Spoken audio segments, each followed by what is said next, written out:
Iran की operation मोज़ाक की यह ऑपरेशन मोज़ाक क्या है और अब ईरान ने जब इसे शुरू कर दिया है तो वो पीछे हटने को तैयार नहीं है।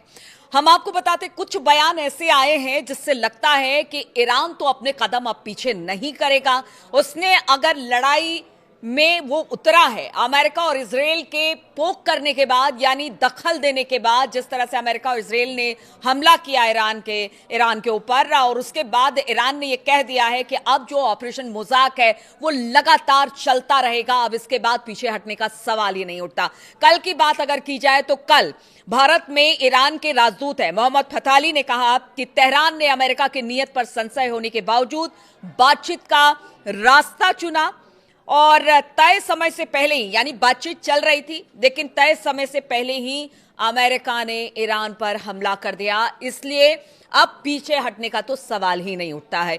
युद्ध में वो अपने कदम पीछे नहीं। इसी तरह से बात अब्बास अराक्ची ने भी की है। उन्होंने कहा है कि अब कोई बातचीत नहीं होगी, अमेरिका चाहेगा तो भी बातचीत नहीं होगी, क्योंकि उन्होंने हमारे सुप्रीम लीडर को निशाना बनाया है, यानी आयतुल्लाह अली खामनेई को निशाना बनाया है। तो आज शुरू हुआ है छठा दिन और इस युद्ध में किसी भी तरह से कोई भी कमजोर पड़ने को तैयार नहीं है। इस तरह के कोई संकेत दिख भी नहीं रहे हैं।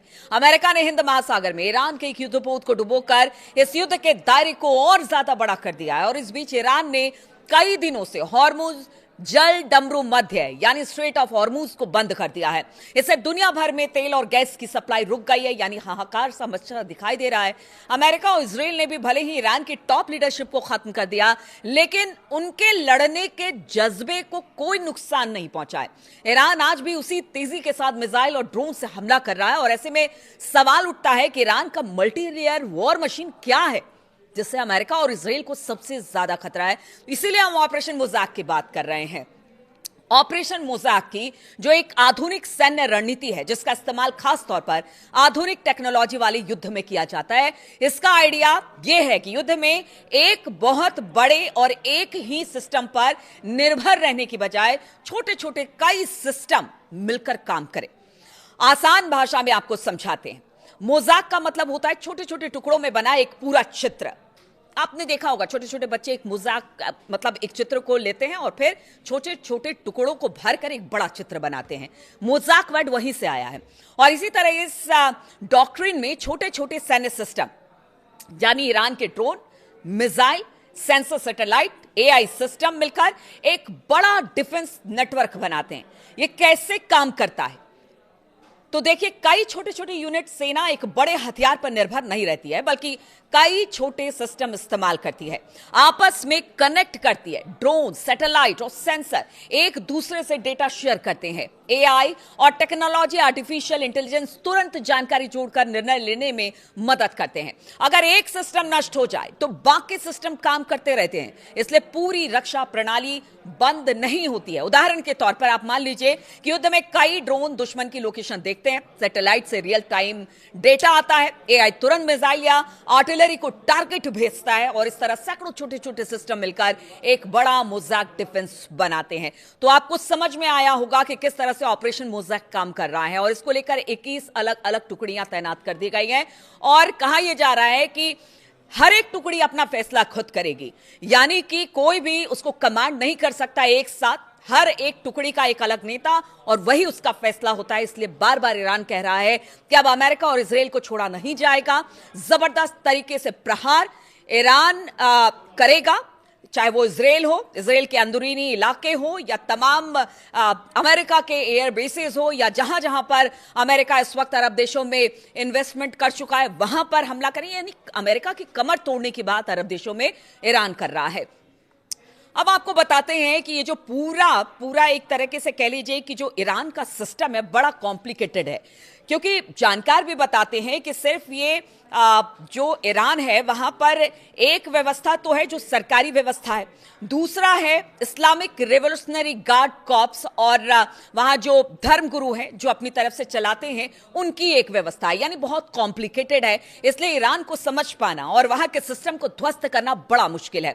ईरान की ओर से अमेरिका और इजराइल के खिलाफ युद्ध की कमान सेना के हाथों में ना होकर इस्लामिक रिवोल्यूशनरी गार्ड कॉर्प्स के पास है, यानी IRGC सीधे ईरान के मौलवी शासन तंत्र को रिपोर्ट करती है और इसे मिलिट्री से भी ज्यादा शक्तिशाली माना जाता है।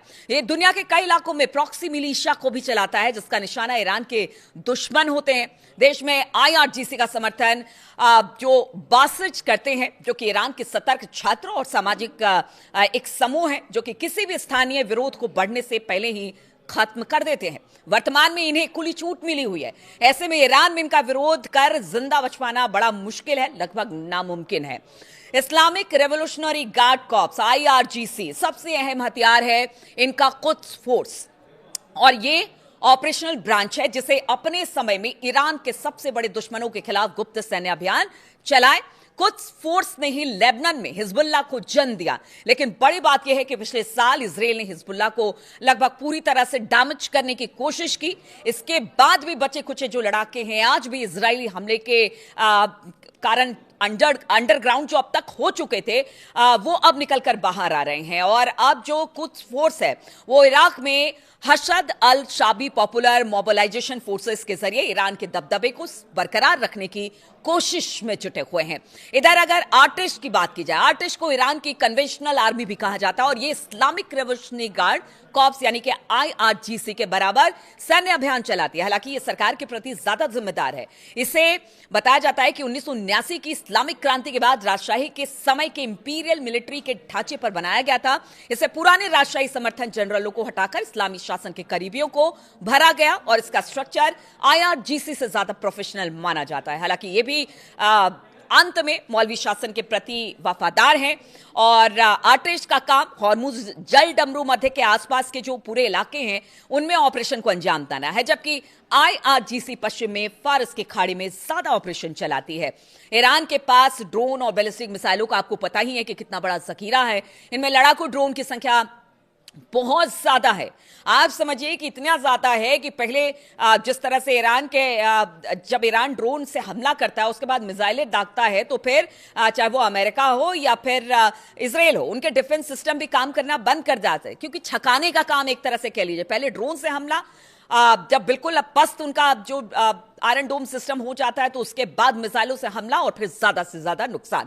इसलिए उनके ईरान के पास अच्छी खासी संख्या में ड्रोन है। माना जाता है कि ईरान के पास 1 लाख से 1.5 लाख शाहिद ड्रोन का जखीरा है, जो कि पहले ही कई युद्धों में अपनी ताकत का प्रदर्शन कर चुका है।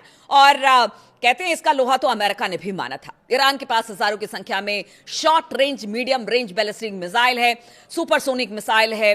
हालांकि अमेरिका और इजराइल ने इसे भी नष्ट किया है, लेकिन अभी भी भारी तादाद में मौजूद है ईरान के पास हथियार और मिसाइलें जिनको लगातार वो फायर कर रहा है। यही वजह है कि इजराइल और अमेरिका को अपने महंगे एयर डिफेंस सिस्टम का इस्तेमाल करना पड़ रहा है और उसको अच्छा खासा नुकसान भी उठाना पड़ा है। इसलिए कह रहे हैं कि ये वॉर अगर लंबा खिंचा तो आप समझिए कि कितना ज्यादा नुकसान ईरान को जो नुकसान हो रहा है। हालांकि ईरान ने कहा कि वो कभी भी इस युद्ध में उतरना नहीं चाहता था, बातचीत के जरिए इस समस्या का हल करना चाहता था, लेकिन अमेरिका और इजराइल की मंशा ऐसी थी ही नहीं कि वो बातचीत करे। उसकी मंशा शुरुआत से ऐसी थी कि वो ईरान पर हमला करे, वहां के रिजीम को चेंज करे, वहां के तेल कारोबार पर उनकी नजर है। इस तरह की बात ईरान लगातार कहता रहा है और अब उसने साफ कर दिया है कि हमारे पास अभी भी इतना असलहा है, इतना बारूद है, इतनी मिसाइलें हैं, इतना ड्रोन है कि हम पूरी तरीके से अमेरिका और इजराइल को तबाह करने में सक्षम है। इसीलिए कहा जा रहा है कि युद्ध लंबा चलेगा, कोई पीछे हटने को तैयार नहीं है। लेकिन अगर ये युद्ध लंबा चलता है तो फिर आप समझिए कि किस तरह की स्थिति बन जाएगी, क्योंकि रूस भी कह रहा है कि वो यूरोपीय देशों को जो अपना गैस है वो नहीं देगा। तो चिंता की लकीर वहां पर भी दिखाई दे रही है। जो स्ट्रेट ऑफ हॉर्मुज है वहां पर तेल आना बंद हो गया है, तो इससे भी कई देशों का असर पड़ेगा, क्योंकि सबसे ज्यादा तेल वहीं से आते हैं। इसके अलावा अगर बात की जाए तो अमेरिका को भारी नुकसान, क्योंकि रोजाना का खर्च बहुत ज्यादा आ रहा है।